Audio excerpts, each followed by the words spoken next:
4 PM news network में दोस्तों आपका स्वागत है। मैं हूं आपके साथ राशिद जहीर। राहुल गांधी के जैसे ही शोलापुर के उस गांव में जाने की खबर हुई, एमएलए ने कहा इस्तीफा दे दूंगा।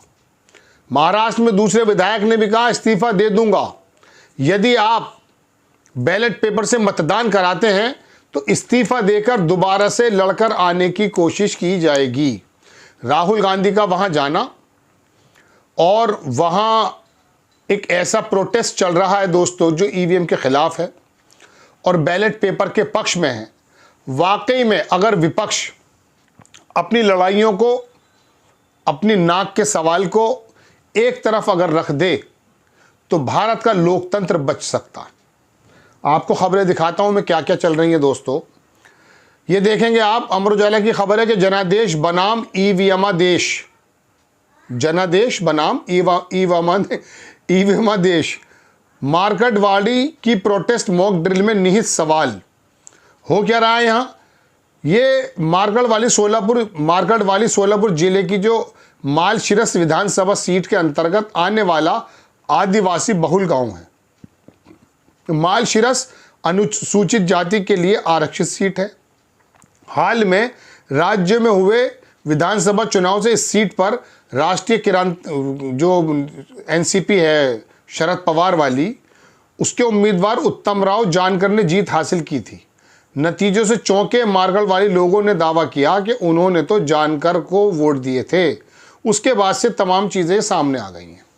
मार्केटवाड़ी के ग्रामीणों का कहना है कि वहां भाजपा प्रत्याशी को जितने वोट मिले वो संभव ही नहीं था, क्योंकि ये गांव राष्ट्रवादी कांग्रेस पार्टी शरद पवार का गढ़ है। हालांकि ये चुनाव राष्ट्रीय शरद पवार के उत्तम राव जानकर ने जीता, लेकिन सवाल इस बात पर उठाया गया कि हारे हुए भाजपा प्रत्याशी को भी इतने ज़्यादा वोट मत कैसे मिल गए। उत्तम राव जानकर से ज़्यादा मत मिल गए थे वहाँ पर। 2014 से ऐसा हुआ नहीं था, तो वो रैलियाँ निकाल रहे हैं। वहाँ पर एक जो है आंदोलन की जैसी स्थिति होने वाली है। अब मैं आपको थोड़ा सा राहुल गांधी की तस्वीरें दिखा दूँ और कौन कौन से वो विधायक हैं जिन्होंने कह दिया साहब। ये देखिए सामने ने लिखा है कि ईवीएम के खिलाफ विधायकों ने की इस्तीफे की पेशकश। मुंबई में सुनील राउत और मार्केटवाड़ी से उत्तम जानकर ने छेड़ी मुहिम।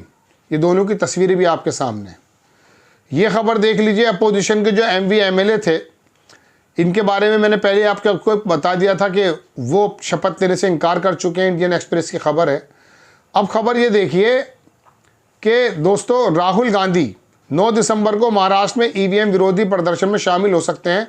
नेता प्रतिपक्ष राहुल गांधी अगर वहां पहुंच गए, मेरी जानकारी के अनुसार अभी तक तो नहीं पहुंचे शायद, लेकिन अगर पहुंच जाते हैं तो उस मुहिम को एक ऐसी हवा मिल जाएगी, एक ऐसी ज़्यादा एनर्जी मिल जाएगी।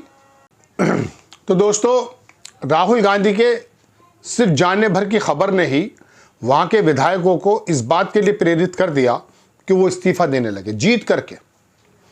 ये वाकई एक ऐसा बड़ा आंदोलन बन सकता है, बशर्ते इंडिया गठबंधन के जो बाकी दल हैं वो भी इसको इसी तरह से पकड़ लें और कांग्रेस भी अपनी अगर सही रणनीति बनाती है तो लोकतंत्र पर जो ये लूट होने के आरोप लगते हैं वो खुल जाएंगे।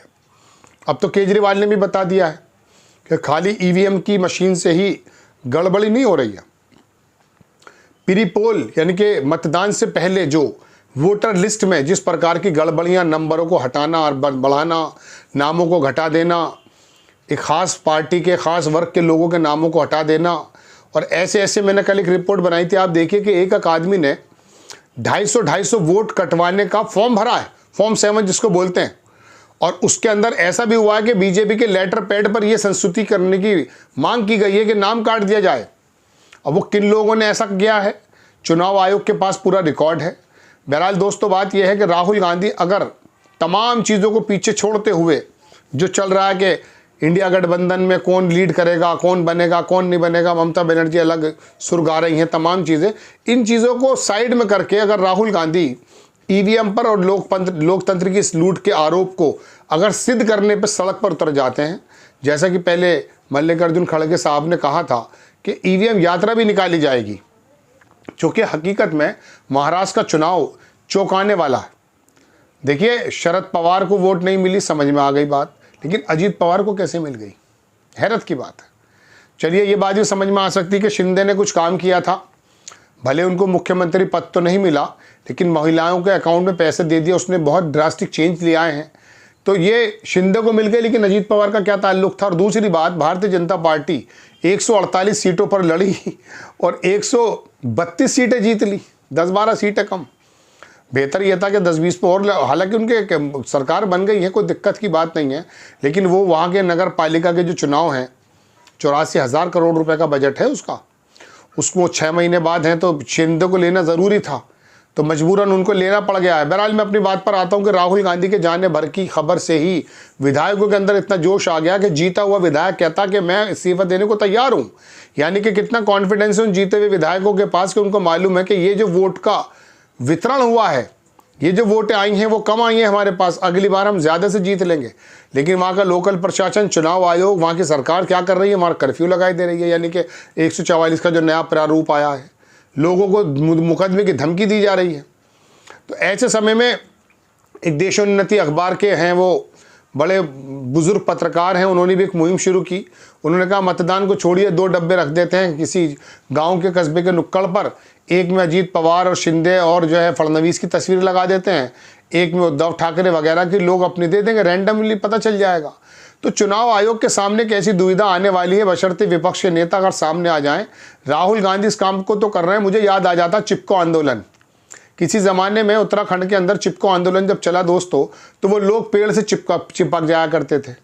केंद्र सरकार को पेड़ों के कटानों पर रोक लगानी पड़ गई। बहुत सारे नर्मदा आंदोलन है, गंगा मुक्ति आंदोलन है, बहुत सारे आंदोलन देश में चले हैं और वो कामयाब भी हुए हैं। राहुल गांधी भारत जोड़ो यात्रा की तर्ज पर अगर मिसाल के तौर पर इस पर भी आ जाते हैं कि वो ईवीएम यात्रा निकाल देते हैं और वहाँ पर मालकवाड़ी जो जगह है शोलापुर की, यहीं से अगर वो अपनी यात्रा शुरू कर देते हैं ना, तो वाकई मैं आपको बता रहा हूँ सारे के सारे झगड़े ख़त्म।